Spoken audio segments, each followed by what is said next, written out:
You see that balloon hanging back there? That's the balloon that the Federal Reserve Bank, the Bank of England, blows the economy in. That little gondola there is us hanging beneath this balloon. So it's been pumping all this fake money into the system. That balloon is coming down. Go to a coin dealer and give them $5 and you buy one of these. And if that doesn't fry the brain cells between this year and this year, you're going, why am I paying $5 for a quarter? And that's where it starts, Brian. You got to start doing something different. Well, Robert, you famously said the difference between a rich person and a poor person is their relationship with fear. And maybe that has something to do with that transformation. My rich dad had a rental apartments. He says, I want you to go collect rent. So, Brian, you want to talk about transformation? I'm a 10-year-old kid knocking on doors saying, your rent's due. The scientific term is called bullshit. I never heard such bullshit in my life. These guys had an excuse for everything. Well, you guys, you don't know. I'll have it next time. I can't. It's guys like you. You exploit the poor. I'm 10 years old. I'm just collecting the rent. I'm gonna go back to my rich dad. He says, "Did you learn something?" I went, "Oh my God!" And then I went home. I heard the same words, and that's when I transformed, Brian. I said, I'm not going to be like my parents. I love my parents. I had great mom, great dad. If you're raised by great moms and great dads, you got 99% of the battle. But the question is, what did they teach you? And what did they tell you education was? That's the question.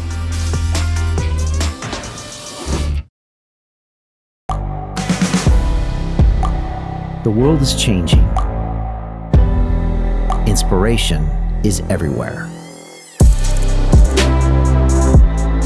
It has never been so easy to connect, share, and bring people together. We're learning from others and finding the best in ourselves. Challenging our beliefs, sharing our vulnerability, overcoming our fears,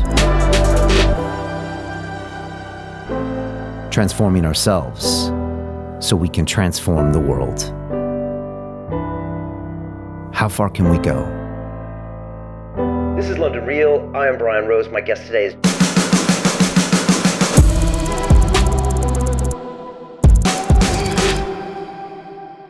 This is London Real. I am Brian Rose. My guest today is Robert Kiyosaki, the entrepreneur, investor, motivational speaker, financial expert, and author of the globally renowned bestseller, Rich Dad, Poor Dad, the #1 personal finance book of all time. Robert, you have dedicated your life to challenging the way tens of millions of people around the world think about money and investing. You have been outspoken in your belief that our education system is failing us and that much of what people believe has been designed to keep them ignorant and poor. For the past 12 months, you have warned us about the prospect of an economic crash that will be greater than anything we've ever known before, one that will leave people living in poverty. You believe that the Democrats are destroying America, the dollar is finished, and the middle classes are the ones who will suffer most in 2023. You expect to see stock, bond, and real estate markets crash and believe those who can should invest in gold, silver, and Bitcoin. Or as you would say, Robert, if you can print it, I don't want it. Robert, it's always a pleasure. Welcome back to London Real. Well, thank you, Brian. If I could give a shout out to you, is that, well, first of all, this is my England shirt here. Love it. And I was there for the Rugby World Cup at Twickenham in 2015. But I would just say that Brian Rose is a real human being. He and I come from the same bolt of cloth. I think we were talking before we went on air. We were born for this time. It is a time for transformation. If you understand the difference between education and transformation. And one of the things I'm upset about, as you know, I've always said, why doesn't our schools teach us about money? And we're talking about your last prime minister, the shortest prime minister in history. I mean, and I thought about her because this is one of my books here, Who Stole My Pensions? And when she tried to, I don't know what the heck she did, but she wasn't there long enough to even read my book. But our Our money system is so screwed up, and we still don't teach anything about money. I can't believe it. And you and I have been saying this for how many years now? You've been to Arizona, I've been to London with you. But this, Brian, we better start transforming, not just getting educated. Yeah, I agree. And this does feel like our time. I mean, when everything got crazy in 2020, it was probably one of the best years we've ever had here because, Robert, that didn't faze us at all. We didn't blink an eye. I didn't miss a day of work. We were in here broadcasting, putting out the truth, going head to head against these trillion-dollar tech companies, not letting them censor us, putting out these messages. And Robert, when I tell my students in my academy, when I quote your lines into them, when I say, poor people work for money and rich people make money work for them, when I talk about how your story when you raised your hand and said, when are you going to teach us about money in the education system? And they said, no. Everybody just, they get it. They know you're right. And this is the time, like you said, to transform. People have to completely rethink what they thought they knew about money. And that's why it's so great to have people like you, Robert. And everyone's looking to people like you in these markets because you've been talking about this for decades. And Brian, this is 2023. Rich Dad Poor Dad is still number one after 25 years. And I flunked out of school because I can't write. Can you imagine that? And all I do is write about. So I kept asking the question. I said, why don't they teach us about money? What are they teaching us today? About wokeism and Black Lives Matter and gender bending. What about money? I just can't believe our education system has gone so corrupt. And today, the number one debt for most young people are student loans. And they come out of school and they really can't even find a job that pays them that much. I mean, it makes ROI, return on investment, a college education doesn't make sense. There's no ROI on it. So when you think about that, it's our school system that's criminal too. Yeah, you're always on the front lines really pointing that out. I know making a lot of teachers unions uncomfortable, but I'm glad you do. And you sent me that message earlier and I saw you, number one ranked after 25 years as a book with you just asking some simple questions. I tell the story when I went and saw you in Phoenix about 5 or 6 years ago and we sat down for that epic interview, Robert, that's probably been watched now 40, 50 million times. I've seen it translated in 12, 13 different languages. There's one, I told you one, that we're both speaking Russian in that interview. And that was epic. But I reread Rich Dad Poor Dad on the flight out to Phoenix. And man, by 15 pages in, there's just something about it that feels life transforming. As if what you're saying is, it's almost biblical, Robert. Because it's the human DNA. You're explaining how we create value and how we perceive value. And it's never been taught to us before, and you do it through this, allegory of these two dads. It's a beautiful piece of work and still super relevant, and they're still not teaching about money. So I guess we're going to have to, right? Well, I think, I watch you doing your running and all this stuff. It inspires me because I'm lazy as heck. But you and I are about transformation. There's a difference between a rich person and a poor person. Giving them money is not going to do it. I can give a poor person all the money in the world, and they'll still be poor. You give a crook all the money in the world, they'll still be a crook. And today we have the Biden crime family in place here. I can't believe these guys. And they got top secret documents lying all over the place. Americans are shooting everybody all over the place. I'm watching where you and I are watching the world come apart. And if we don't go through transformation, no more just go to school and get a job. We've got to go beyond that, Brian. And so I think that's what you and I, as now the senior citizens of the Zoom world, that's what we're pushing for. You cannot just give somebody money or send them to school. They've got to transform. Well, Robert, you famously said the difference between a rich person and a poor person is their relationship with fear. And maybe that has something to do with that transformation, because if you're not willing to transform, which means you have to go into a fear, if you really want to transform, is that what that comes down to? Is it about going into those fears and pushing yourself to become someone new? Well, it kind of goes back to education and transformation. My benefit was I didn't go to a traditional school. I got nominations to Naval Academy and Merchant Marine Academy in New York. I went to the Merchant Marine Academy because we're the highest paid graduates in the world. This is in 1965. So 1965, I check in at the Merchant Marine Academy, Kings Point, New York. And my economics teacher asked me to read this book here. I'm going, this is economics? And my economics teacher was a West Point graduate, U.S. Military Academy graduate, and he flew B-17s out of England into Germany. Ooh. And he got shot down twice. Wow. And he had to escape and evade, and he got captured once and all this stuff. I'm talking to him. I said, why are we reading this book here? The Communist Manifesto. And so he says, because it's economics. There's a war on right now between Marxism or communism and capitalism. And our school system is run by Marxists. And when I read this book, I hate to say this, my family are Marxist. They said, like, I know this is England. Labor unions run the world. And my poor dad was the head of the teachers union for the state of Hawaii. And I'm reading this book here going, oh my God. And then he believes in taxes. And as you know, the rich don't pay taxes anyway. But my poor dad's telling you should pay your taxes. You should pay your taxes. I'm going, what? And so I came back in 1965. I was a changed human being. I said, I'm not going to listen to my school teachers anymore because they're Marxists. So what I'm saying is blasphemy. And then in 2020, I came up with this book here, Who Stole My Pension? And Jolly England made a twitch because your pensions almost went bust a little while ago.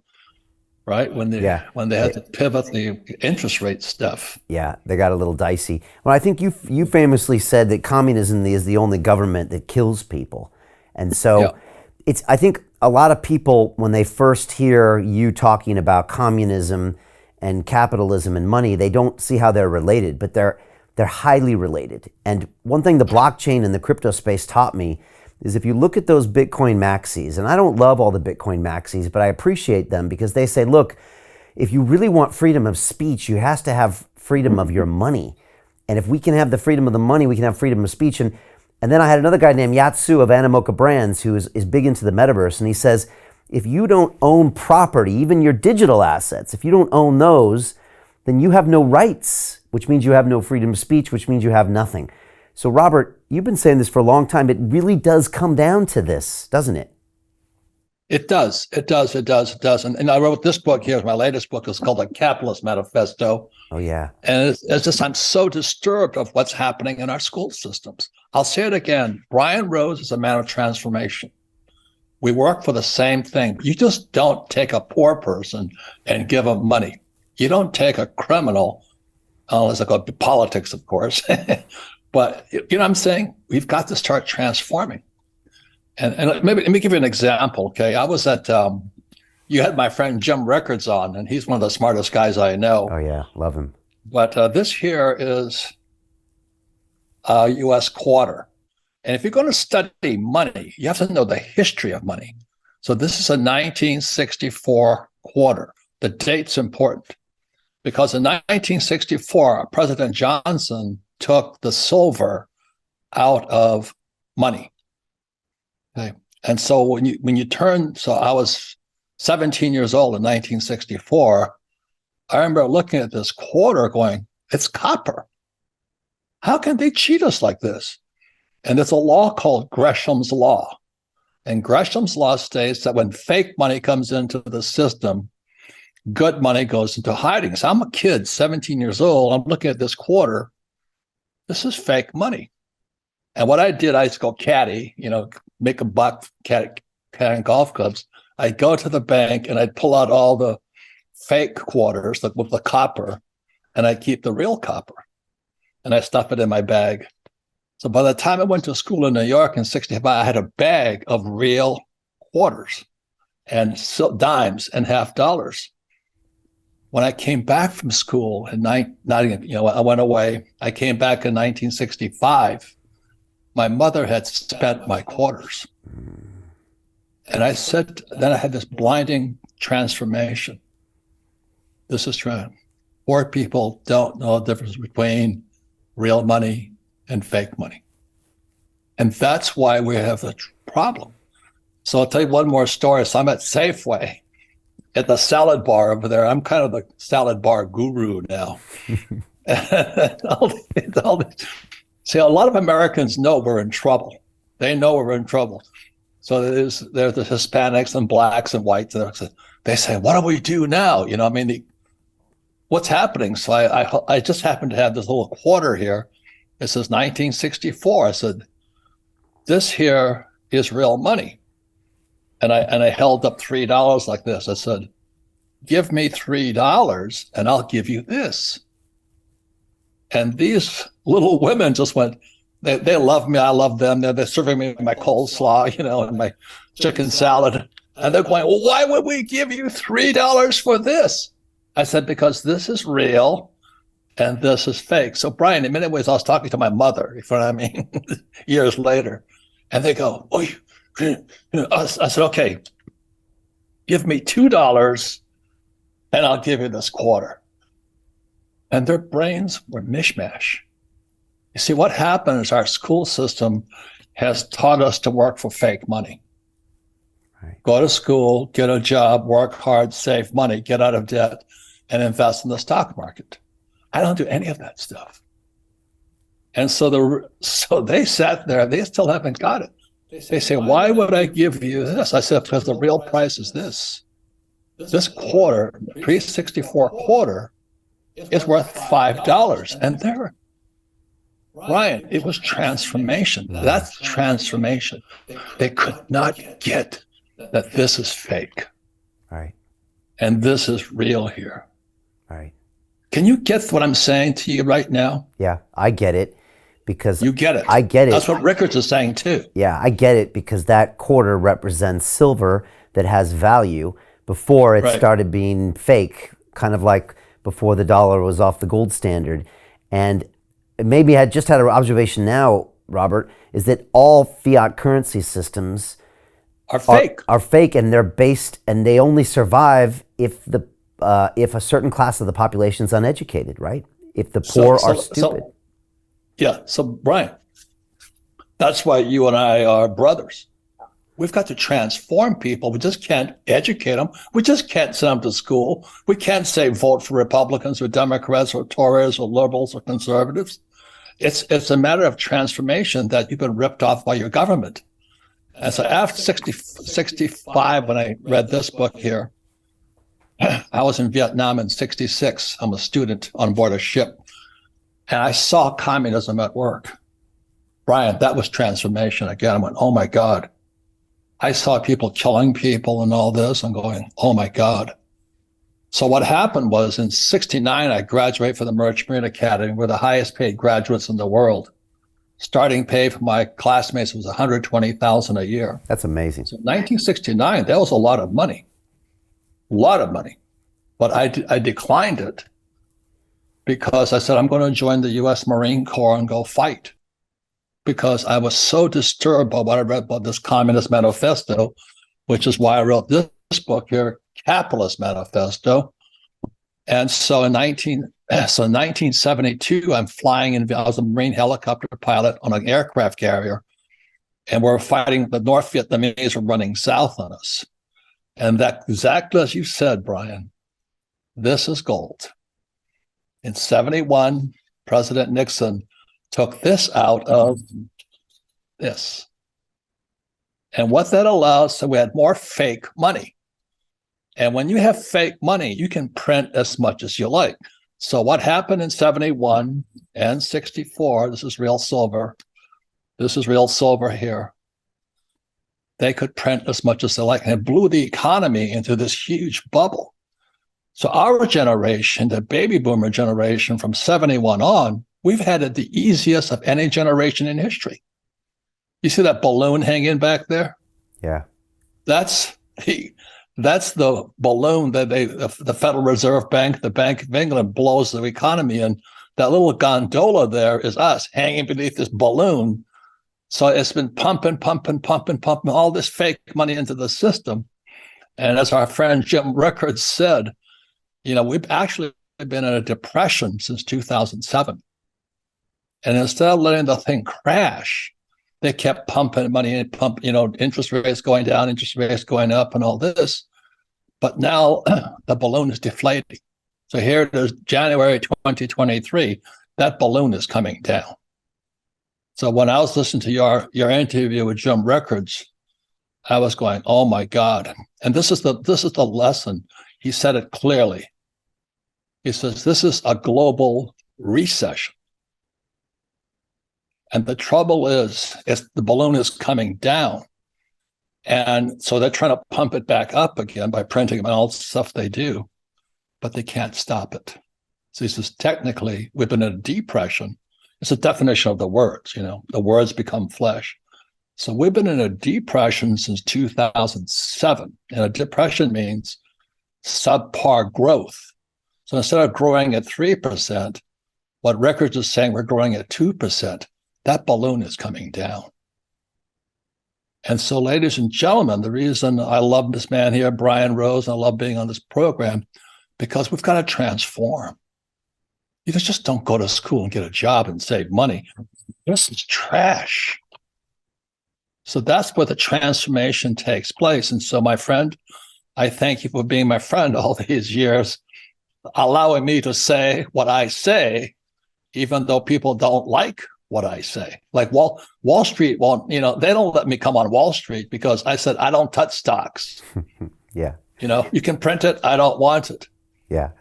Well, you know what I mean? I don't want this stuff. You can print it. I mean, you just got a lot of people's attention with what you said there.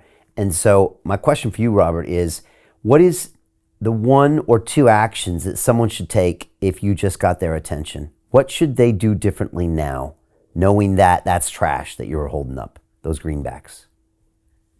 Well, action speaks louder than words. So I tell people this thing here is a pre-64 quarter. I don't know what it is in England, I'm afraid. But I would be looking for real money. So I said, go to a coin dealer and give them $5 and you buy one of these. And if that doesn't fry the brain cells between this year and this year, you're going, why am I paying $5 for a quarter? And that's where it starts, Brian. You got to start doing something different. And you say, I'm being cheated by my own government. And that's what happened for me in 65. Because I went to the academy in New York. I read this book here. I realize my parents are communists. They're good people. They believe in unions. They believe in paying taxes. They believe in all this stuff. I'm going, and they think they're rich or evil. I'm going, wait a minute. You guys are the evil ones. You're not teaching us anything. So that's where the story of Rich Dad, Poor Dad came out, back in 1997. I said, I've got to say something. So I wrote Rich Dad, Poor Dad, because it was my rich dad, my best friend's father, who was teaching me to be a capitalist. Don't depend on anybody. So I was just talking to a friend whose daughter is going in college, and all she wants is tenure. I just want to get a job with tenure. Oh, that's the worst. And she's going to teach our kids. I know, that's the worst. That's just the worst. And so in Rich Dad, Poor Dad, your rich dad is teaching you kind of to create capital, to create value, to create a business, right? And not to wait for that paycheck, which is, again, poor people working for money, that drug addiction that most people live on, that waiting for that handout every 2 weeks or every month. And it conditions to inaction. It conditions them to, not create value. But as I remember, your rich dad is teaching you, he's forcing you. And as a kid, you're like, I just want my money. And he's like, no, you have to create the value. You have to, and you started finding these creative ways of creating these small businesses, as I remember. And is that what you encourage people to do? First, maybe own a real asset, but then to get creative of how to create a value or create a business? Be an entrepreneur. Yeah. You and I are entrepreneurs. Yeah. Are you looking for job security, Brian? No, it's the last thing on my mind. No. I haven't had a But job teachers are. in 12 years. Yeah, yeah. This concept of tenure sounds crazy to me. It sounds very communist. It's like, wait a second, that means I don't have to do anything and I'll have a job forever. It's like, but you need to create value every day. That's what we all need to be thinking about every day. This seems like the opposite of what we want to teach people, right? Correct. And that's why it's not about education, it's transformation, or be very careful who your teachers are. Yeah. Because just before I met my rich dad, I'm 7 years old now, and I'm going to Sunday school, the Hilo Methodist Church. And this young Sunday school teacher's trying to teach me something, and all I could think about is money. I was a little money kid as a little Me too. Before rich dad, she goes, okay, tell me this. Why were the three wise men wise? She's probably about 25 years old, And I raised my hand. I said, because they were rich. And she goes, wrong answer. She says, why do you say they were rich?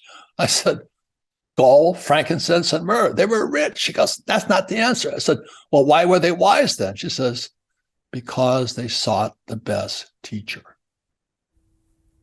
Brian, that was transformational. And that's when I went in search of a rich dad. Wow. That's transformation, That is Brian. transformational. But I guess you both were right, because you saw them, they owned real assets, so that was good at least, right? No fiat currency they had on them. They had frankincense and myrrh, and then looking for good teachers. Yeah. Yep. But the thing that they're looking for, I'm not pumping religion. I believe in freedom of religion, freedom of speech, and who you sleep with is none of my business. But anyway, I said, I better start checking out my teachers. Transformation, Brian. Yeah. When you question who your teachers are, and a lot of it's our mother and father. Yeah. What did they teach us? Yeah. That's transformation.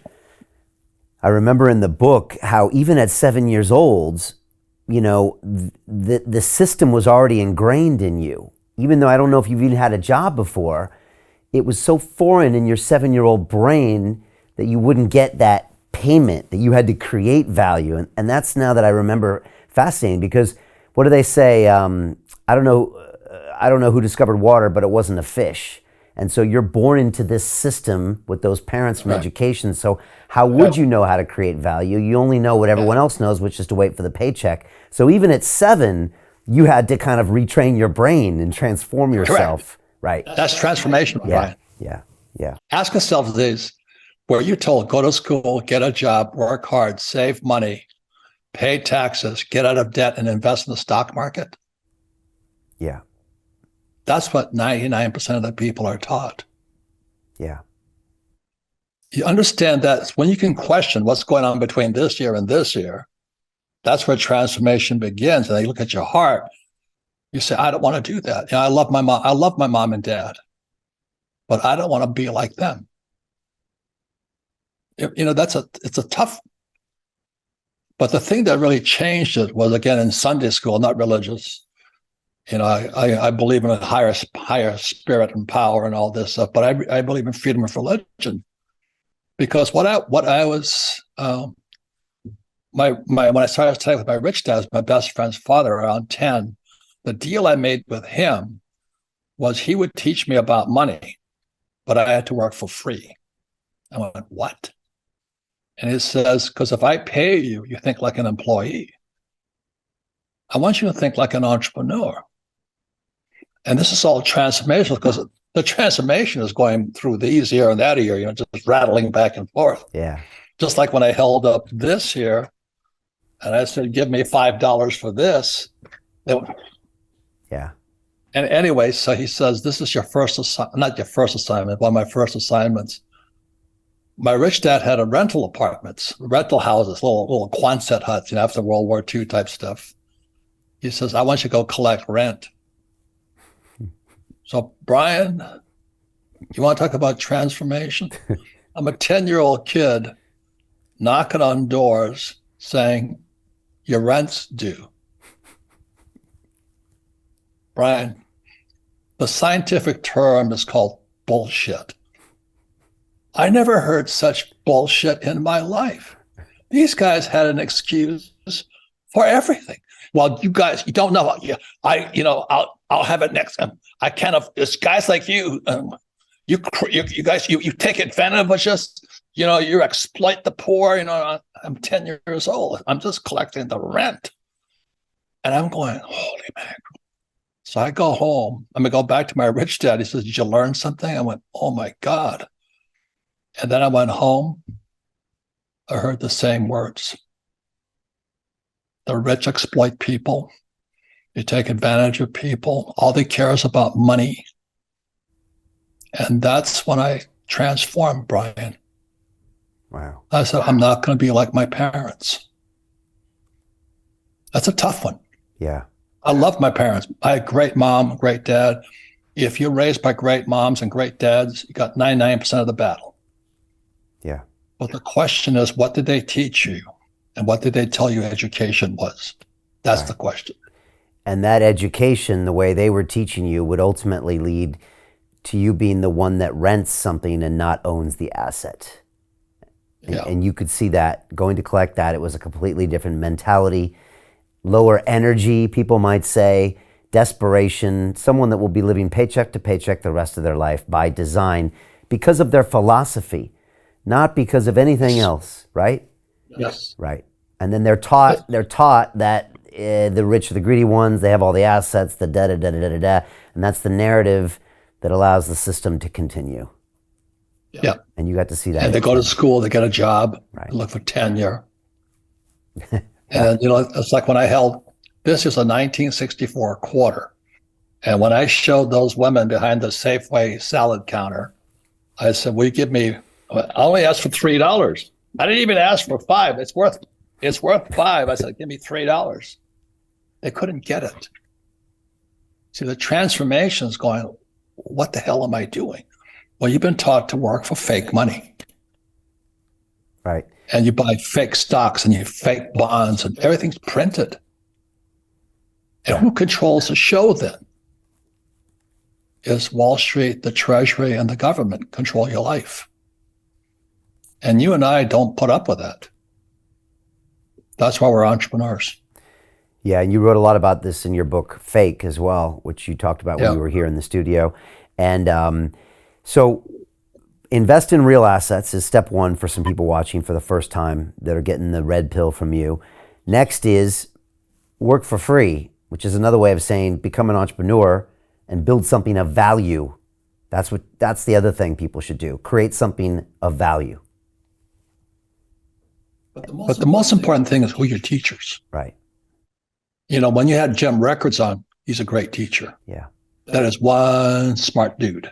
Very, very much. I have tremendous respect for Records. Yeah. He's my teacher. You're my teacher. So the best thing about this YouTube stuff, whatever, and Elon Musk shutting down Twitter, man, he was my teacher. Do you know what I mean? Yeah. All those communists in Silicon Valley. I mean, he took them on and said, all right, Elon, go get him, But we're sitting here, Brian, all of us, we're the biggest transformation in world history. But Ricketts is correct. We're in a global recession. And the Federal Reserve banks, the Bank of England, Bank of Japan, the Fed, they can't stop it. So we're already in a depression, technically. But this crash is coming so big. And that's why, I started this show. Look at what's happening in America today. I showed you this here. This is a Dirty Harry gun. It's a 44 Magnum. And he goes, make my day. This is the most powerful handgun in the world. And it'll blow your head clean off. They're killing everybody in America. And this is my theory. It's my little cheap 25-cent theory. I'm not a psychiatrist I said, I think because people know this is fake, they're desperate. That's my theory. It's only a theory. But people are so uncertain right now because they know that balloon is coming down. This is the biggest change in world history, Brian. And that's why it's an honor to be working with you, because you and I have been pushing for transformation, not just education. That we need to transform who we are, how we treat other people. How do we survive today? Because as more people are uncertain about their future, they go nuts. Yeah, I think you're right. There is a correlation there. I mean, last 3 days, there's been school shootings all over America. I don't know how many dead, but it's a lot, 18 or 30, I don't know what it is. And you think it's related somehow to the fake money? Well, that's my theory, because when you feel uncertain, your synapses aren't working, emotions are up, you're concerned, irritable. You're not sane, should I say. And you're looking for something to blame. And then, I'm not Republican or Democrat. Trump is my friend. But you have this guy, Joe Biden. You know what he did the first time he got elected, 2020? He took, and I'm an oil guy. I went to the U.S. Merchant Marine Academy. I drive oil tankers with Standard Oil. So I'm an oil man. The first thing he did was he cut off the Keystone XL pipeline. I don't buy oil stock. I don't have no Chevron stocks. I don't have Exxon. I don't have BP. But I do own the oil. If you can print it, I don't want it. I want the oil. So I'm selling oil. I had oil wells in North Dakota, Louisiana, and Texas.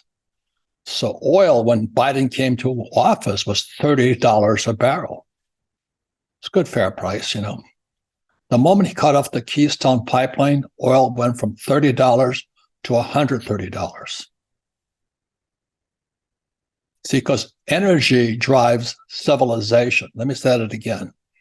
Energy drives civilization. That was his first act. And I knew he and Kamala are probably communists. And when they did that, they took the middle class of America, made them poor. Does that make sense to you? Because you're standing there filling up your SUV and you're watching your gas meter going like this, and you're going, how am I going to pay for this? It makes you nuts. Yeah. You know something is wrong. So oil went from 30 to 130. I got extremely rich.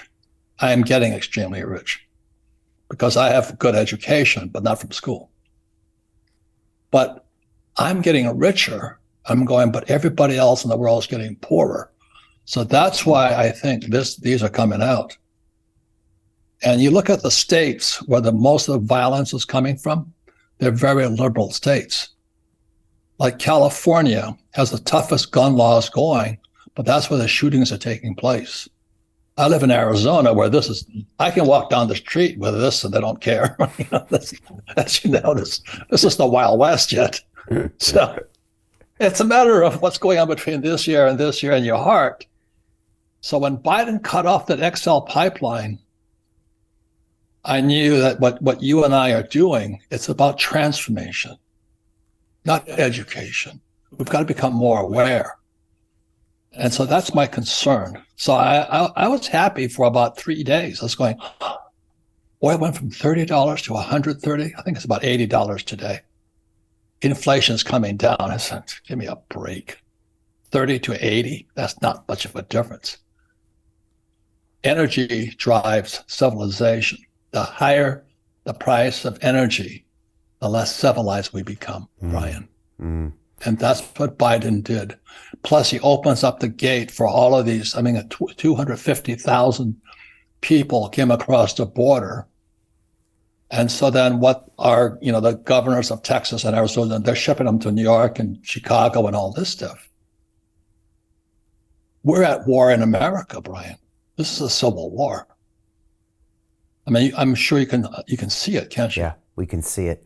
We can see it. And that tension slowly makes its way over here 5 years later, but we don't have the same issues you have there.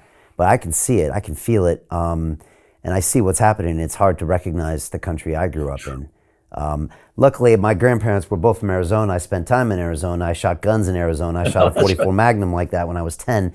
Also, you were born with one of these in your hand. Yeah, and also, interestingly enough, both of my grandparents were, well, one set was, my grandpa Benedict was a cattleman out of Phoenix, Arizona, and my other grandpa was a farmer who grew potatoes and barley. So they were entrepreneurs by definition. So I think it was just in the blood around me that I knew these guys had to create and had created their lives. They never waited for a paycheck for anybody because, again, they were homesteaders back in the day. I mean, one of my grandpas, the Dust Bowl of Oklahoma, he went west to Arizona.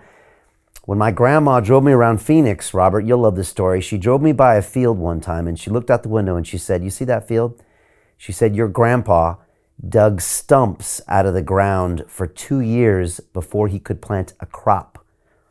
And I think I had been complaining about the air conditioning a little earlier, and I just zipped my mouth for about 2 hours. And again, there's a man he worked for free for those 2 years, digging stumps out of the ground because he was creating something, capital. Yes. And he never had to wait for a paycheck for anybody.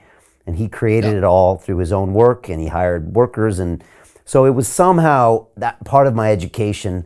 I'm sure that's a bit of who I am today. I got lucky in that standpoint, Well, it goes back to education. Yeah. Like when my Sunday school teacher said, "What made the three wise men wise?" She says, "They always sought the best teacher." And today, with the power of YouTube and what we're doing today, this gives you access to some of the best teachers in the world. Like you have Jim Records on. I'm going, he's a great teacher. He's my teacher. Yeah. Honestly, I'm 11 years in this on London Real, Robert, and part of this it's me seeking teachers. I have the best seat in the house. I always joke, if the cameras were off, I wouldn't care because I get the best education I've ever had in my life. And I went to some great schools. I spent 4 years at MIT studying mechanical engineering. It was great, but I'll take 4 years in this chair over that any day of the week because I get the best in the world. And the good news is everybody else can watch, but I do get the greatest education. So it's a good point, Robert. We want to always seek a teacher. And with YouTube these days, they're out there. You can find them. Yep. And they'll help you transform. You mentioned Elon. I'm curious what you saw when you watch him go into Twitter. First of all, treat it like a business. So he sacks half the people, he's cutting costs, then exposing everything with the Twitter files. Some said he didn't buy a company, he bought a crime scene. What have you made of all of that? For me, it's been very entertaining to watch him walk in there and take a flamethrower to the lackadaisical attitude and the wokeness. But what do you see, Robert? Well, again, I go back to 1965. I go to New York, I read this book here. If you read this book said what it's been 1848. And he says that communism would take over America in 2 stages. So stage 1 happened in 1930. In 1930, Berlin, the Frankfurt School, sent teachers to Columbia University, Teachers College. That was in 1930. And if you notice what happened after that, that's when I was in New York in 65, riots started to breaking out. So the students were now rioting. There was Kent State and, this and all that. So I'm watching this. This is, oh my God. So it came in 2 stages. That was stage 1 was 1930, when the teachers went to Columbia University. Today, Columbia University is the heartbed, the heat bed. It's a horrible place. It's woke, completely woke, gender bending. It's not about education anymore. It's indoctrination. Right. Stage 2 happened when my friend Donald Trump, and this is my friend here, when he got taken down as president. That was stage 2. And then I knew what Marx had written in 1848 was now true in America. But you and I have been seeing it coming all these years. And so that's why I'll say this was transformation. Will you give me $5 for this? And they'll find out how bad their education is. When they don't know why they would give me $5 for this, their education's bad. It's flawed. Right. And so were you happy to see Elon do those things to Twitter? Well, I think, Brian, you and I are fighters. The Marine, I was a U.S. Marine, flew the gunship, killed a lot of people, lost a lot of friends. I like fighting. To continue watching the rest of the episode for free, visit our website londonreal.tv or click the link in the description below.